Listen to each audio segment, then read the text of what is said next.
Wow, what a response to the video that I posted a couple of weeks ago called "I Chose the Wrong Apartment."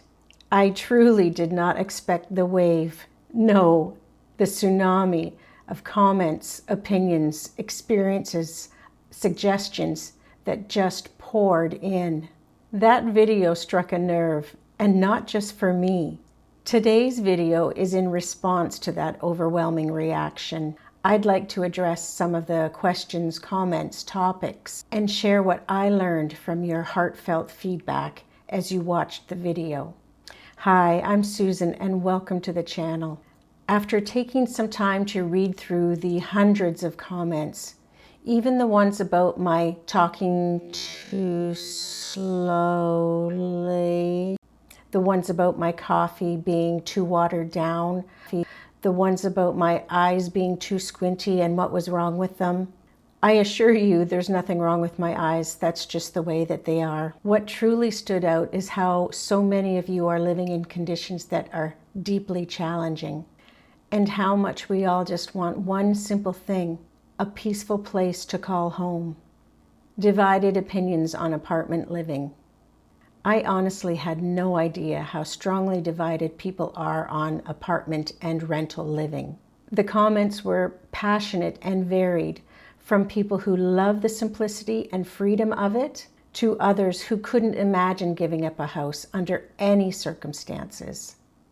But what resonated from all of that feedback is this: there is no one-size-fits-all answer. Each of us comes to this stage in life with different experiences, resources, priorities, and dreams. And what works for one person might be completely wrong for someone else, and that's okay. One of the most moving takeaways that I got from the comments was this: everyone deserves a safe, peaceful home. Not everyone gets to choose where they live. Not everyone gets the luxury of weighing the comforts and conveniences. They're just looking for shelter, a roof over their head, for themselves and their family. Some are just trying to survive in hostile, unsafe neighborhoods, battling noisy surroundings, poor conditions, aggressive neighbors, even aggressive landlords. And that reality really humbled me. But this idea of everyone deserving a place to call home reminded me of a time in my own life in my 30s. When my first marriage ended, my 4-year-old son and I moved into the basement of my grandmother's home.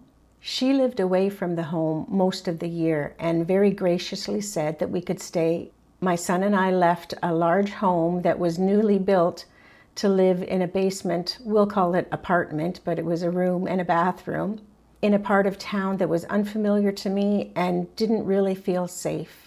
It was a very tough time for me. My kitchen was a folding table with a toaster oven and a microwave, and I washed the dishes in the laundry tub. My son took his baths in a storage bin filled with water and bubbles and toys, and we shared a bed.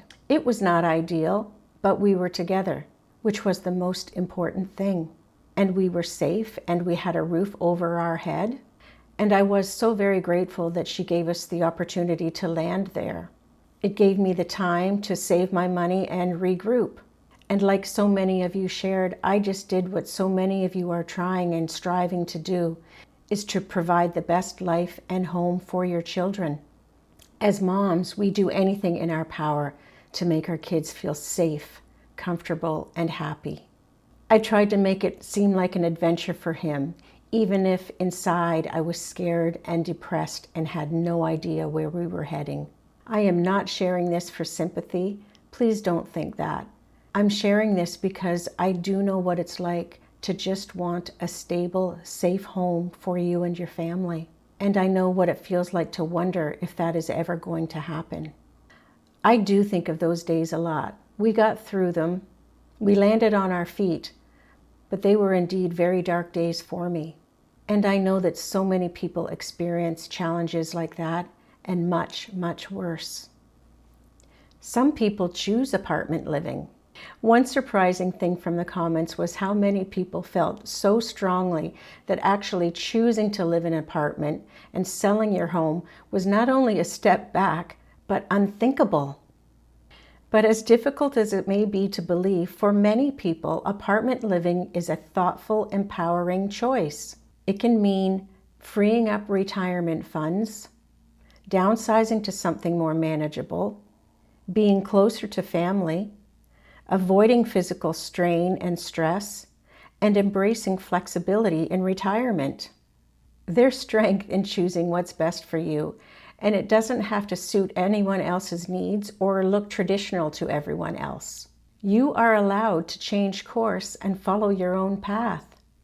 So many of you shared such honest stories of hardship, transition, and longing for just peace and hope.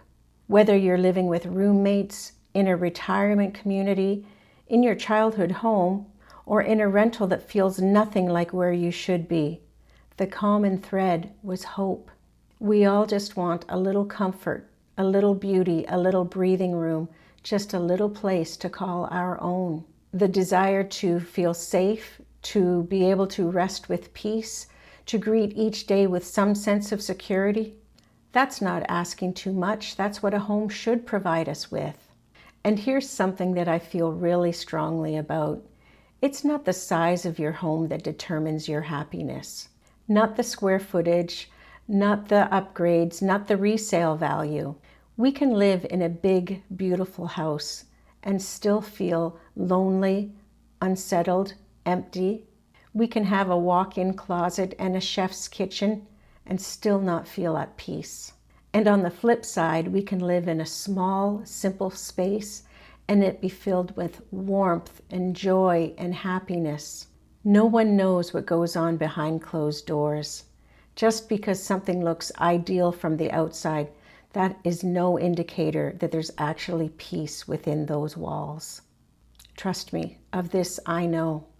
What truly matters is how a place makes you feel, if it brings you calm and a sense of security. If you can breathe deeply, rest fully, be yourself, that's home. I'm so grateful for all of the thoughtful responses, the honesty, the vulnerability, and even the gentle disagreement. This conversation matters because we matter, our homes matter, and our sense of security and hope matters. If you're in a tough spot right now, if nothing else, please know that you're not alone. This community is full of people who have been there, walked that path, and are cheering you on. Let's keep supporting each other. Let's keep looking for homes and lives that feel good in every sense of the word. Thank you for spending this time with me, for listening, for being here. I am so glad that we found each other and have this community. And wherever you may be, my wish for you is a day of peace and positivity and hope.